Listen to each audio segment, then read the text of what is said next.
Hello folks and welcome back to ThomFnG Fitness and Gaming, where I will finally get my pristine little hands on Pillars of Eternity. But you may be asking yourself, where are all the games at? So basically changed the way I've uploaded after I complete a game. Going forward, I will delay uploading a new game roughly by about 3 to 4 weeks. This gives me time to focus on the main games that I play, which are currently Last Epoch and Escape from Tarkov. This delay helps me play a whole week playing and recording the series, giving me enough hours to edit, render and upload at least 5 to 8 videos that week before going live on YouTube. The second aspect to this delay is also the size of the files, which consumes gigabytes by the milliseconds on the drives I use. Now, the main drive and the backup drive just in case. Once the drives are full, I'm obviously going to have to deplete the files before I can start recording again, so that obviously takes time. Third, it gives me time to keep a good buffer going forward, switching between the main games I play and the series being uploaded, making sure I have recorded enough hours to make sure that I can always upload 3 videos a week to continue that buffer, just in case I'm sick or ill, so on and so forth. So I do thank you for your patience in this aspect going forward. So, back to Pillars of Eternity. Now, this is a game I've wanted to play for about 5 years, and the reason for the delay essentially was there was bugs, there was class tuning, and this is the first time that I'm going into a game with this much story and character development, understanding what each stat does and how it affects your character and other characters, and basically how to build a good team. So most of the time I've just been reading quite a lot, really, quite fastly a lot, because like I say, this is really out of my reach and time's gone by. I've never played like Pillars of Eternity. Last time I played Dungeons and Dragons was way back in the 90s, so I mean, I didn't care if that would be the first or the second edition of the game at that point. But like I say, this is quite out of my reach in a sense. Like I say, I've always played XCOM games, which are truthfully, yeah, they are an RPG, but generally they're quite linear. The same with the Fallout games. Again, even though great storytelling and stuff like that, generally it's a little more simplified to keep you going, which I like. But I would like to get my hands on it on CRPGs with a little bit meat to them, and making sure that what I do are basically learning for future generations of either game that comes out in the future, which I'm quite happy with. So this playthrough will be on hard difficulty, 100% if that's even possible with the choices that I make along the way. So that means I will read all the text from journals and the books, but I'll make sure to link all of them in the video description so you can pass on those if you're just here for the story and not the whole story as in general. I will also try to be a good little boy and hopefully not save scum along the way. Maybe just a pinch of save scumming to save my bacon in most cases. Like I said, the way that I want to play this is be honest and diplomatic. So I want to try and avoid fights where possible. But if they do arise, it's not going to be the end and be all of the game. But obviously, I would like to try and focus on that going forward. Folks, prepare to be engulfed in the CRPG by the makers of Fallout New Vegas and South Park The Stick of Truth, which Obsidian Entertainment, together with Paradox Interactive, present Pillars of Eternity DLC The White March. So I'll be capturing a real sense of exploration and adventure, and the thrill of me failing spectacularly as I navigate this fantasy realm, in which I stumble from one fight to the other, getting probably very much mercilessly disemboweled by every monster available, slammed, squished, spiked, and no doubt poisoned by every trap conceived by the gods. Now, no doubt I will fail. I'll fail a little more, and I'll fail over and over again in spectacular fashion while playing Pillars of Eternity, but it's the journey along the way that makes or breaks this poor old Scottish boy. So sit back and relax to this narrative-driven Pillars of Eternity. Folks, I'm just going to give you screenshots of what will basically be played and just get straight on to the narrative story. So I'll be playing a dwarf paladin, the accent, folks, am I right? I'll also be playing the Order of the Shield Bearers of St. Eliga, hopefully I pronounced that correctly, with a favoured disposition of honest and diplomatic. So this This basically, if I stay within those parameters, it gives me more bonuses from my faith and conviction, which basically increases my defense. I'll be starting with lay on hands ability. The abilities, the attributes, as you can see now, mostly will be playing as a off tank with some buffing capabilities. So I have arranged my abilities, as you can see. Now, the culture, I was on the fence. It was either a deer or the living lands, which I chose a deer for the resolve rather than might. So I have 18 points in each. Now, whether this is the best choice is up to you, but something I always say, there's no better teacher than failing. So, like I say, I'm still learning the game, as it were. And the last being the background, in which I chose mercenary for the lore and athletics. Since I am the main character, I want to have more choices with the story and the narrative, and also increase my success rate on passing certain checks, which are mostly athletics. So yes, very, very important. So enough of me blethering, folks. Let's continue with Pillars of Eternity.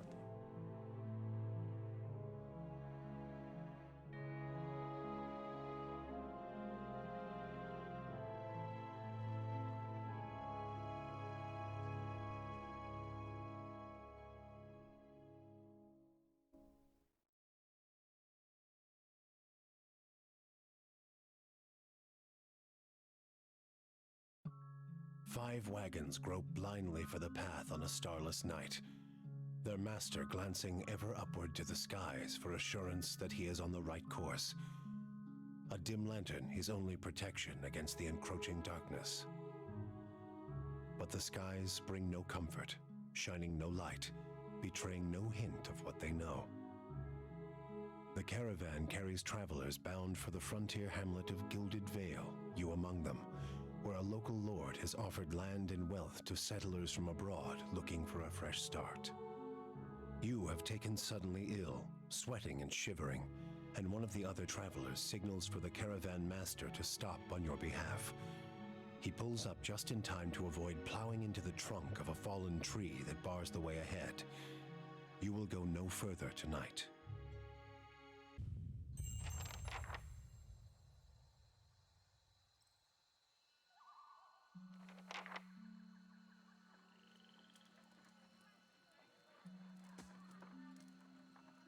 Caravan Master Redeemer.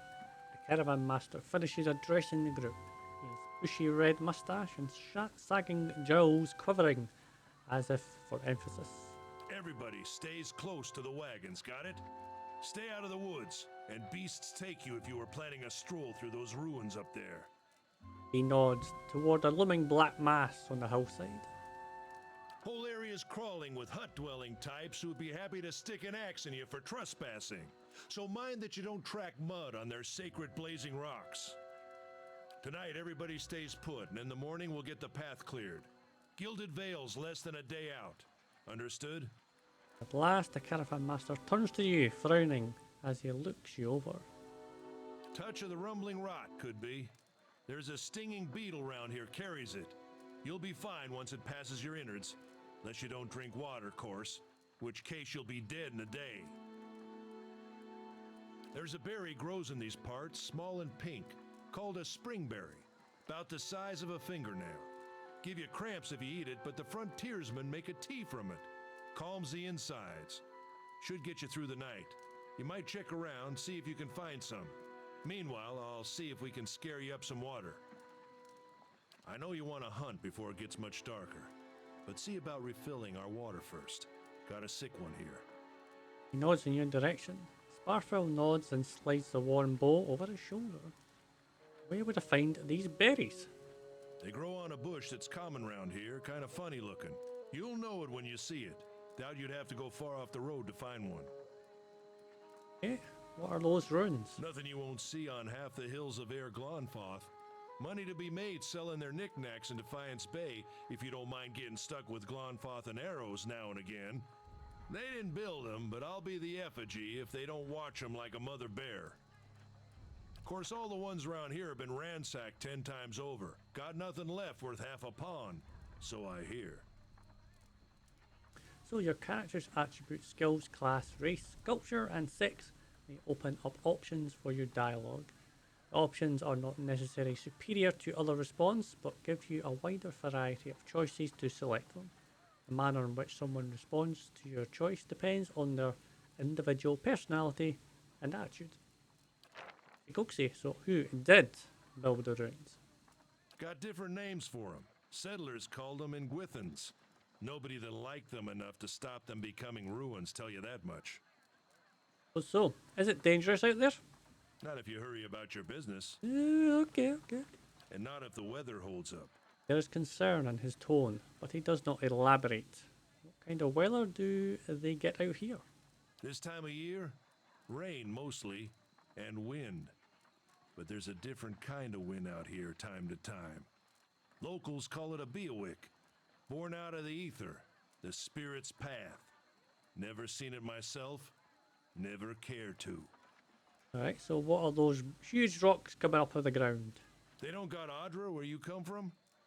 Well, it just grows up out of the ground like this. Goes deep like tree roots. Some of it all the way to the heart of the world, you believe the stories. Yeah, I don't believe the stories. It's more like a shell than a proper rock. Easier to work if you're a mason. Got all kinds of strange properties. Seems to have some kind of life of its own. Dies if it gets dug up. Loses its luster.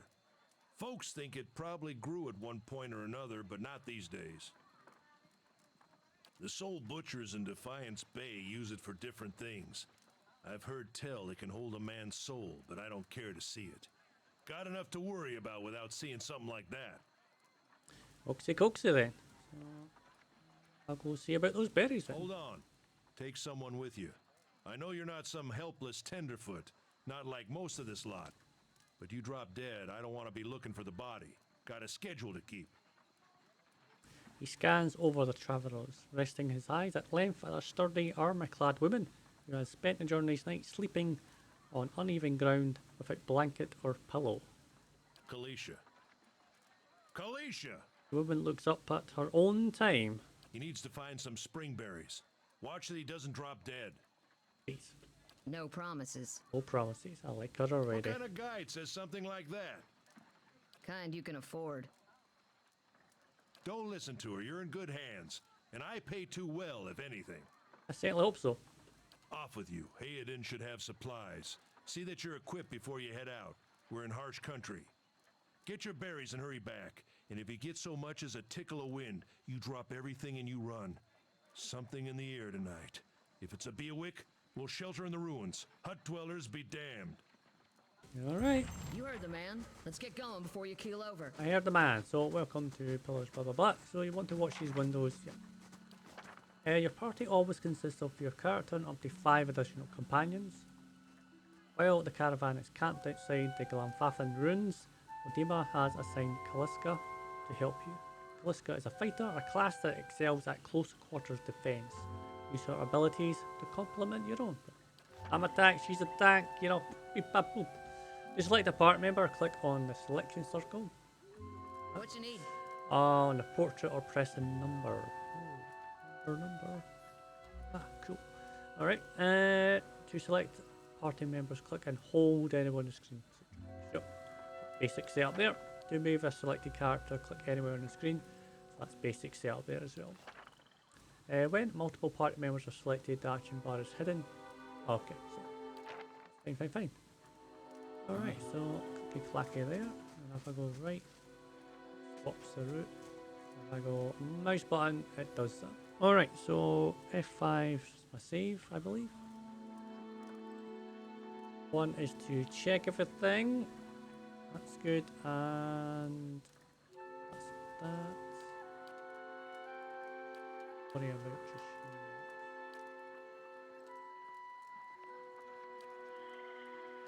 here's my map. 4 is scouting. Cool. So scouting mode is used both for stealth and for finding hidden objects like traps and secret containers. While scouting, your character selects circles will start to fill with yellow when a character is starting to detect them. Once the circle fills yellow, the character the selecting circles will start to fill with yellow when a character is starting to detect them. Once the circle falls yellow, the character is suspicious and moved to investigate, while the circle falls red. The circle becomes fully red. Your thing is okay. Moving toward a character accelerates how quickly he will detect you. So if you actually touch the selecting circle of a character with your own, you will. Oh, right, okay, so basic. Cool.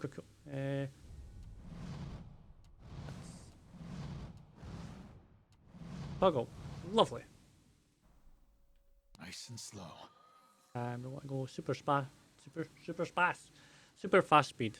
So if you don't understand, folks, generally the game always like to make it really slow. So I'm just going to make sure that I always have A's normal, that's slow, that's super fast.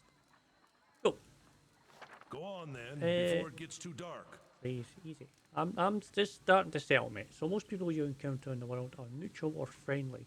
You can interact with them by clicking on the selection circle. Many characters will simply greet you and go on their way, but others will have a larger conversations to explore. The merchant here then has a conversation that opens a store with equipment for sale. We're going to steal all your stuff first. Don't say I didn't warn you. The other cool thing I like about this is that your stash space is huge. The one thing I've always hated about these games is sometimes it limits you, which I can understand why it would limit you, but sometimes it's more of a nuisance rather than anything else. Also, these games, save it once, save it twice, save it 5 times if you have to. As long as you're saving, you'll be fine. Tall glass, green pillars appear as they have been sprouting from the earth. Flickering fire sets shadows dancing within them. Grab that. Anyone need supplies? I've got sundries for sale. I've got sundries for sale. You see a man wearing simple but mostly neat clothes. He's transfixed, however by a ragged tear in the seam of his tunic. Brought a whole wagon full of goods to sell, but not enough shirts for the road. Silly boy. He scratches one cheek with his knuckles. It's covered with uneven stubble, as if it hasn't quite gotten used to shaving on the road. Say, is there anything you need? I've got some basic traveling supplies for sale if you'd like to take a look. See what you got? No, who are you, I think? I'm a trader, originally from the Eora Empire, but I've been trying to establish new business out here. Life on the road has brought some unexpected challenges, to be sure. And I'm sure you've noticed how prickly the locals can be. But we're here to make the most of things, right? Try with the outlook like that, I'm sure you'll do well.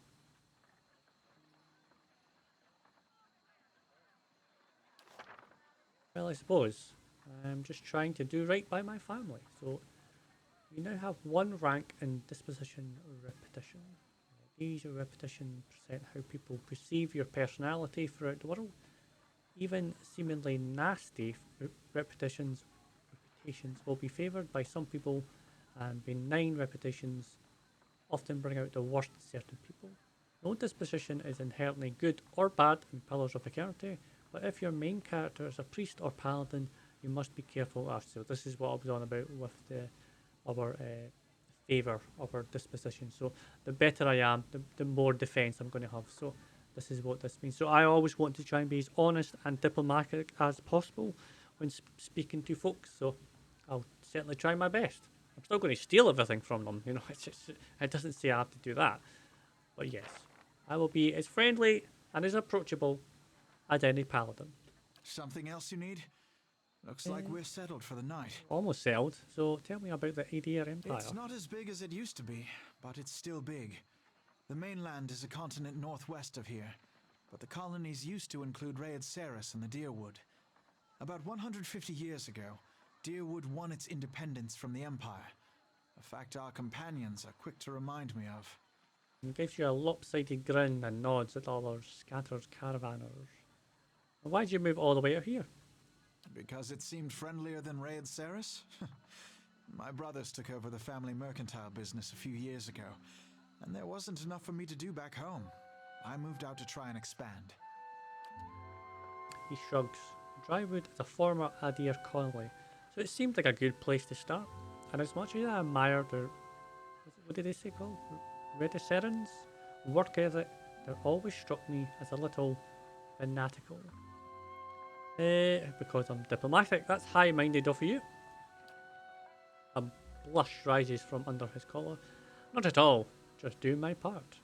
Alright, so we'll see what you got. Which means I probably can't sell anything because I probably don't have anything.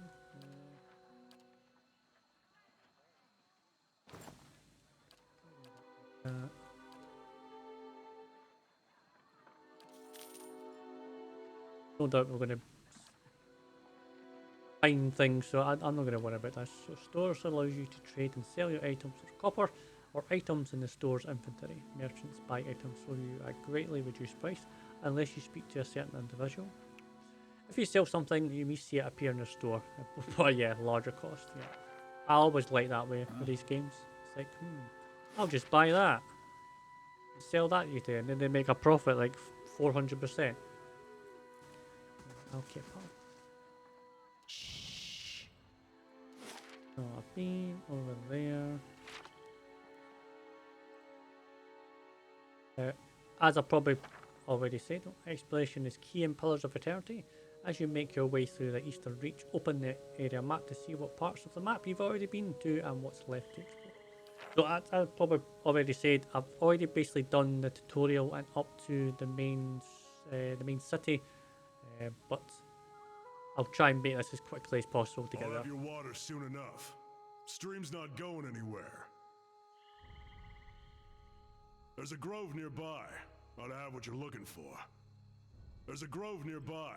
Ought to have what you're looking for. That's what we're looking for. So I basically, like I say, I've already done most of this stuff, so we'll just try and make this as quick as possible.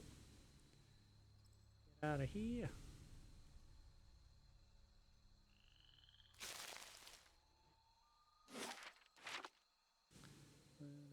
We shouldn't stray too far.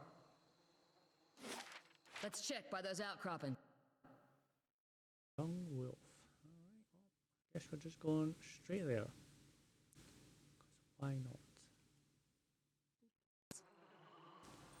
Charge! So Pillars of Eternity combat uses a pausable real-time system. Because you will often manage more than one character at a time, it's a good idea to pause the game, issue orders and resume real-time to see the orders play out. The options menu also contains many choices for automatic pausing with certain conditions. So I've already done all of them, so I don't have to, hopefully I shouldn't have to worry about anything. So once your character has been engaged in melee, so engagement means circle to circle. Yeah? They immediately start moving. If they move again, they will provoke a disadvantage attack. So it'll basically tell you whether or not if you move away, they'll have a higher chance to hit you. So be careful if you are playing this. Certainly not most harder difficulties. Your characters will also automatically engage enemies when they initiate attacks against them with their melee weapons.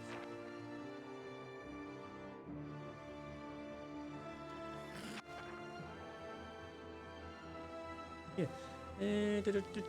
I scored a crit already. Well, that was fast. I did. A crit is a better result than a hit, and they are more likely to occur when the attack's accuracy is higher than a target's defense. Attacks that do damage will do more damage on a crit, obviously. Attacks that inflict status effects or afflictions will have increased duration on a crit. Graces are worse than hits and suffer decreased damage and effect duration. Okay, so back you. Because I'm here.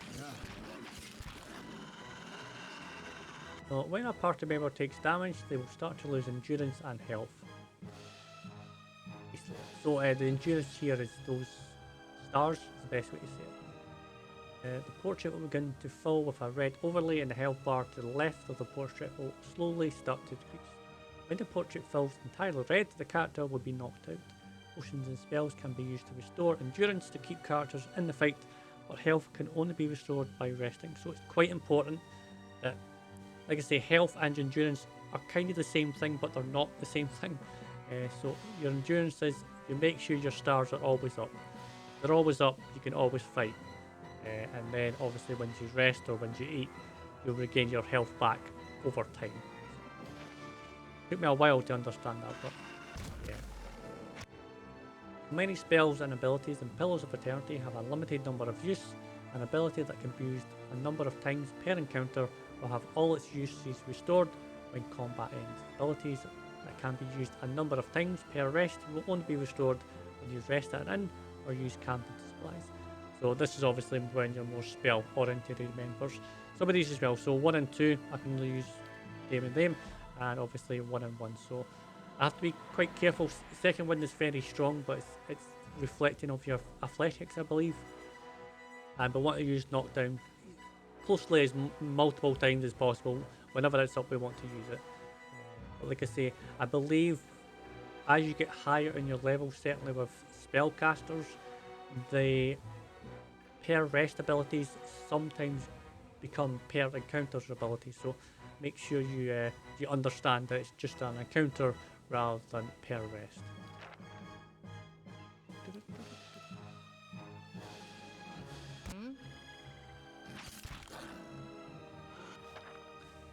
Sometimes a weapon or spell simply isn't well suited to penetrating an enemy's damage reduction. When the attack hits, the DR will wipe out all but a small percentage of the incoming damage. You hear your characters complain about it when it happens. Take heed, note the damage type, and that's being blocked, and switch to the weapon. So that's why you always want to have one weapon and another different weapon on all your characters.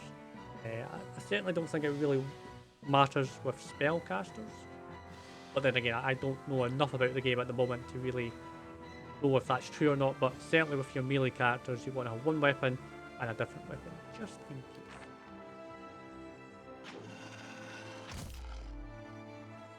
Kill him! Kill him! Oh, everyone's storm. There we go. Keep forgetting you don't have fast mode. Lovely. Yeah. You get pelts. This is it. So as you receive quests, your journal will update. Don't have to worry about that. Mercenary, you look like you've seen your share of action. What'd you do before you came here?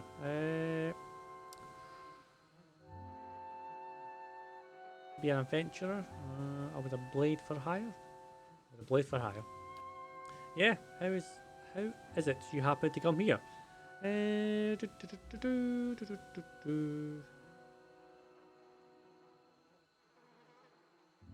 I'm not going to go 3. I think I've never been much good at anything else, but I need to go where there's work. That pays you. You do what you can to survive. What else can someone be expected to do? Liska breathes in her surroundings. It's been a long time since I've been this way, but I always did like it. Lord Redrick's offer makes a girl think. I'll give him that. You here to settle, like the rest of us lot? I haven't been giving it much thought. No harm in that. Might as well see the place first. So you must have some other plan in mind for coming this way.